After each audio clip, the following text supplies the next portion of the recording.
मूलांक 7 असलेल्या व्यक्तींसाठी 2025 कसं असेल, चला बघूया. मूलांक 7 म्हणजे ज्या व्यक्तींचा जन्म कोणत्याही महिन्याच्या 7, 16 किंवा 25 तारखेला झाला आहे, अशा व्यक्तींचा मूलांक 7 असतो. या लोकांवर केतूचा प्रभाव असतो. ही लोक बुद्धिमान, शांत आणि विश्लेषणक्षम असतात.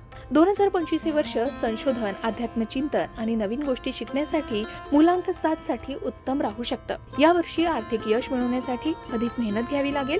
घर किंवा वाहन घेण्याची योजना असेल तर यश मिळेल, पण काही अडथळेही येऊ शकतात. व्यवसाय आणि नोकरीत स्थिरता मिळवण्यासाठी सतत प्रयत्न करावे लागतील. आरोग्याची विशेष काळजी घ्यावी लागेल, कारण केतूचा प्रभाव मानसिक किंवा शारीरिक थकवा वाढवू शकतो. योग्य आहार, व्यायाम आणि मानसिक शांततेवर भर द्यावा. धैर्य आणि संयम ठेवावा. स्वतःच्या ज्ञानाचा आणि आत्मविश्वासाचा उपयोग करून योग्य निर्णय घ्यावा. नवीन संधी आणि आव्हानांना सकारात्मकतेने सामोरं जावं, ज्यामुळे यश निश्चितच प्राप्त होईल असं सांगितलं जात आहे.